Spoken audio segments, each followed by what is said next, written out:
இருக்கக்கூடிய எழுத்தாளர், வேலூர் முத்தமிழ் சங்க தலைவர் கவிஞர் ஏகலைவன் அப்பா அவர்கள் ஓரிரு வார்த்தை ஐயாவிற்கு வாழ்த்து கூறும் விதமாக.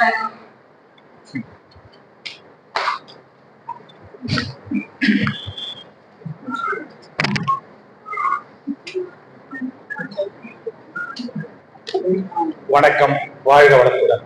அவை நிரம்பிய சான்றோர் பெருமக்கள் அத்தனை பேருக்கும் வழிகாட்டியாக இருக்கக்கூடிய அன்புமகள் நிறுவனர் வேலூர் முத்தமிழ் சங்கத்தினுடைய தொண்டுணர் என்று சொல்லக்கூடிய அன்புமகள் கலைவாணி அவர்களுக்கும், சேவை வேல்ற காட்டுடைய நிறுவனர் தம்பி வெங்கடேசன் பயணம் இலங்கை நோக்கி சென்று கொண்டிருக்கின்றது. அந்த பயணம் வெற்றி பெற நம் சபையின் சார்பாக வணக்கத்தையும் நன்றிகளையும் வாழ்த்துக்களையும் தெரிவித்துக் கொண்டு, ஐயாவுடைய வேலுநாச்சியார் தம்பி வீரகனூர் ரவிச்சந்திரன் ஐயா அவர்களும் ஐயா நடுவர் ஐயா அவர்களும் முதலில் பாராட்டு விழா நடத்தினார்கள். அந்த புத்தகத்திற்கு நானும் மனமோந்து பணிவோடு தெரிவித்துக் கொள்வது என்னவென்றால், நானும் சிவகங்கை மாவட்டத்திற்கு சென்று நானும் அந்த கீழடியிலே புதைந்து கொண்டிருந்த வேலு நாச்சியாருடைய வடிவங்களை எல்லாம் ஆழ்ந்து அகைந்து எடுத்து கையால் அந்த மக்களை எல்லாம் பாண்டங்களை எல்லாம் தொட்டு பார்த்து 2019ஆம் ஆண்டு மார்ச் 5ஆம் தேதி கொரோனா பிறக்கிறது.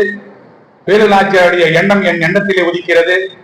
அன்று எழுதி தொடங்கிய நான் 2025 அதே மார்ச் 5ஆம் தேதி எழுதி முடித்தேன், எழுதி வெளியிட்டு. ஆனால் இன்று எனக்கு அவர் எழுதிய அந்த நாவலை இந்த 2 சான்றோர்களும் பாராட்டும் போது நானும் அந்த பெருமகிழ்ச்சியை அடைந்தேன். நான் தேர்ந்தெடுத்த அந்த வேலு நாச்சியார் தமிழச்சியை பற்றி நான் எழுதியதில் பிழை இல்லை. நான் தேர்ந்தெடுத்த அந்த கதாநாயகி இனி உலகம் முழுக்க வலம் வருவாள். என்னால் மட்டுமல்ல, என்னுடைய அருமை எழுத்தாளர் என்று சொல்லக்கூடிய என் தோழமை கூட அந்த புத்தகம் ஊரல்ல, தெருவல்ல, வீதி அல்ல, உலகெங்கும் அது போற்றப்பட வேண்டும். நல்ல நூலுக்கான பரிசை தமிழகம் பெற்றுத்தர வேண்டும் என்று உங்களை போற்றுகிறேன், வாழ்த்துகிறேன்.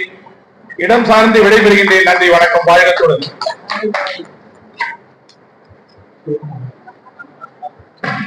மிக்க நன்றிங்க ஐயா. காலம் கருதி சுருக்கமாக கொடுத்திருக்கிறார்கள். நன்றி திரு ஏகலைவன் அப்பா அவர்களுக்கு. உலக திருக்குறள் சாதனையாளர்கள் பேரவையினுடைய தலைவராக இருக்கக்கூடிய பின்னூட்ட பேராளி முனைவர் திரு குரு அசோகன் ஐயா ஓரிரு வார்த்தை அன்போடு அழைக்கிறோம்.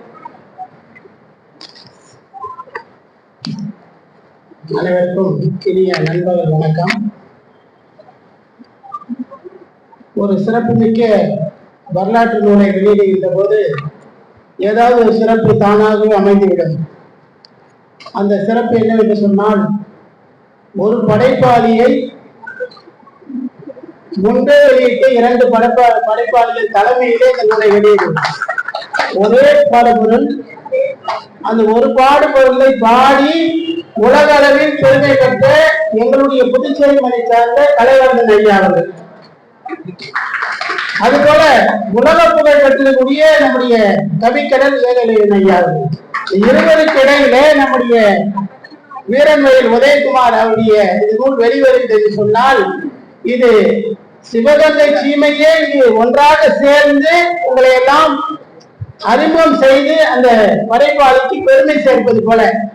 இந்த நூலை நான் முழுமையாக படிக்கவில்லை, ஆனால் தொடக்கத்திலேயே முரசு கொட்டி தொடங்குகிறது. புதுச்சேரி மண்ணிலே பாவேந்தன் முரசு கொட்டி தமிழ் இயக்கத்தை தொடங்கிய இடம் இது என்பதனாலே இந்த வீர தமிழச்சி வேலு நாச்சியாருடைய இந்த புராண செய்தியானது, இந்த வரலாற்று பின்புலமான நூலானது இந்த இடத்தில் வெளிவருவது என்பது இவருக்கு பெருமையோ இல்லையோ, இந்த புதுச்சேரி மண்ணுக்கு பெருமை.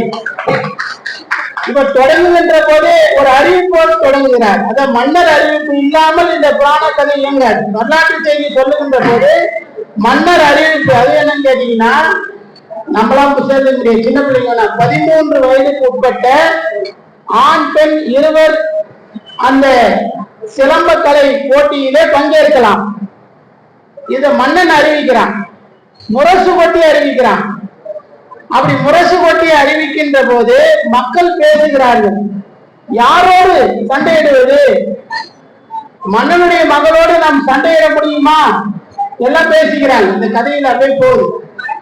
இந்த பெண் உள்ளே வருகின்ற காட்சியை படைப்பாளி வர்ணிக்கும் போது சொல்லுகிறார், ஒரு பெண் அரிமா வருவது போல கையிலே எடுத்த பிரம்ப அந்த சிலம்பத்தை குருவின் கையிலே பெற்று வணங்கி வரக்கூடிய அந்த பண்பும், அந்த மன்னன் எப்படி பெண்ணை வளர்த்திருக்கிறான் வீரத்தோடு என்ற அந்த அறிமுகமும் இந்த கதையின் தொடக்கமாக இருக்குன்னு சொன்னால், இது இந்திய விடுதலை போராட்டத்தினுடைய வரலாறு மட்டுமல்ல, தமிழருடைய பண்பாட்டு அடையாளத்தினுடைய களஞ்சியமாகவும் தொடர்கிறது என்பதை நினைக்கும் போது அவர் சொல்றாரு, கடைசியா முடிக்கும் போது, ஏன்னா கடைசியா முடிக்கிறான்னு பாக்குறேன், அந்த வீரத்தமிழுக்கு அந்த வேலு நாச்சியார் மனம் பேசுவது போல என்ன பேசுறாங்கன்னா, இந்த மண்ணை மாட்டான் அனுபவிக்க கூடாது, தொடக்கூடாது என்ற சிந்தனையோடு உயிர் பெறுகிறது. இப்பொழுது அந்த பெண் துடிப்போடு நடந்த அந்த பெண் இப்பொழுது பேச முடியாமல் மௌனமாக இங்கே இருப்பதாக பதிவு செய்யும் போது, வீரத்தில் தொடங்கிய அந்த தொடக்கம் வீரத்தில் மட்டும்தான் விதைக்கப்படுவதாக மிக சிறப்பாக அமைத்திருப்பது இந்த கதையினுடைய மிக அருமையான ஒரு எடுத்துக்காட்டாக இருக்கிறது. எனவே இந்த படைப்பாளையும் இந்த படைப்பு வெளியிடுவதற்காக வருகிற இந்த அனைத்து ஆளுமையை பாராட்டி இடம் சார்கிறேன். நன்றி, வணக்கம்.